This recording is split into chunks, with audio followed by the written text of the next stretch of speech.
The presidents of the US and China have finally met and talked to each other again on the APEC summit in San Francisco. Is this the end of the communicational and political ice age between China and the US? What does it mean for the relations of both countries? Let's analyze this and many more topics in today's video. Whether you're an old subscriber or if you're new to the channel, welcome everyone. My name is Mark.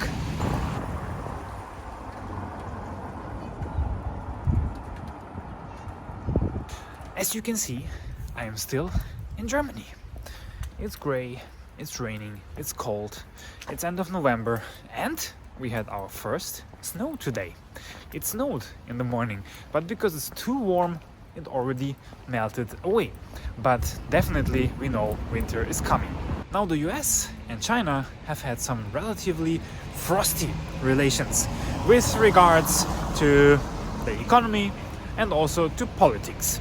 Now it seems like this is changing because presidents of the US and China have met for talks and discussions. Now with rising tensions in the whole world, different opinions on different topics, but also competing policies and systems, the US and China have moved apart from each other more and more throughout the last couple months and years. Now, this recent meeting between the two countries' leaders, presidents, might be the beginning of an ease of relations, of an improvement of relations between the US and China.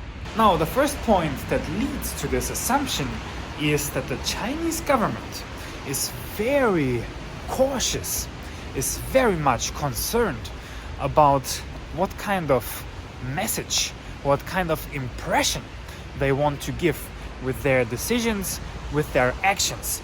So you might say, if they come to visit, if they agreed to this meeting, it might be seen as a sign that they are ready for talks. They are ready to improve their relationship.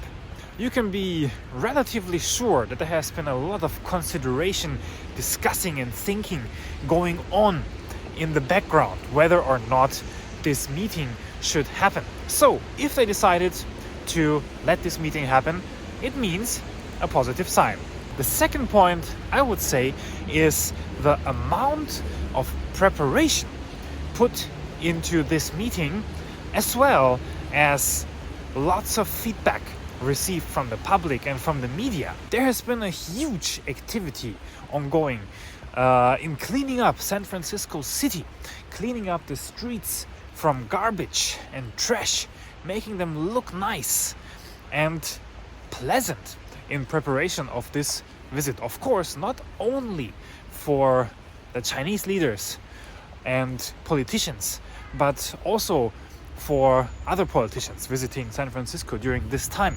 But you can see that there's a lot of importance in this event, in this meeting. And also you could see that this event was all over the news. So a lot of people have been expecting this, have been looking forward to a sign like this, to an event like this.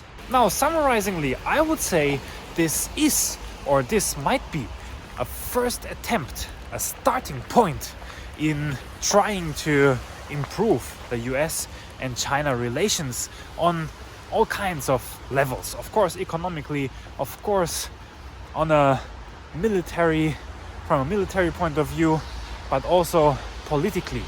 Because, to be honest, both countries and the whole world needs it.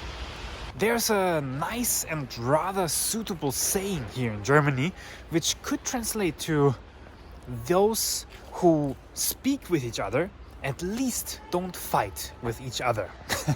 You could explain it as if there's some kind of communication ongoing, then there's less likelihood of an escalation, of a conflict. And of course, this is really important during unstable times. And actually, the economies of both countries need it. Actually, the whole world economy needs it.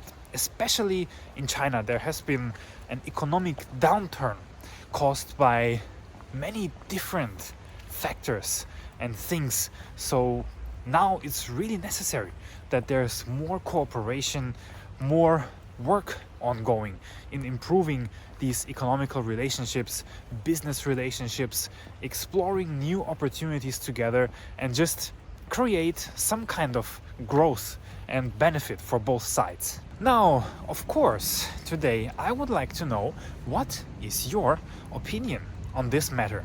Do you agree with me? Do you think that this is the beginning, the starting point of improved China-US relationships? Or do you think that it's all just talking and show, and actually not so much is going to change? And do you think that improved relationships between US and China are beneficial for those two countries and for the rest of the world? Or do you think differently? You can let me know in the comments below. That's it on today's thoughts and updates. Of course, I want to thank you for joining in today, for watching today's video. If you like it, you can leave a like, and you can follow the channel for more interesting updates on China and the world. Now it's time for me to say 再见. I will see you guys in the next update.